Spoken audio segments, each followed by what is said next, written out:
I was just a boy when I sat down to watch the news on TV. I saw some ordinary slaughter, I saw some routine atrocity. My father said, don't look away, you gotta be strong, you got to be bold now. He said that in the end it is beauty that is gonna save the world now. And she moves among the sparrows, and she floats upon the breeze, and she moves among the flowers,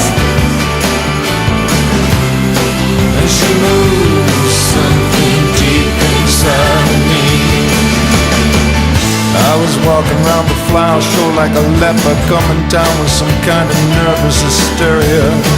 I saw you standing there, green eyes, black hair, up against the pink and purple wisteria. You said, hey nature boy, you're looking at me with some unrighteous intention. My knees went weak, I couldn't speak, I was having thoughts of one not in my best interest to mention.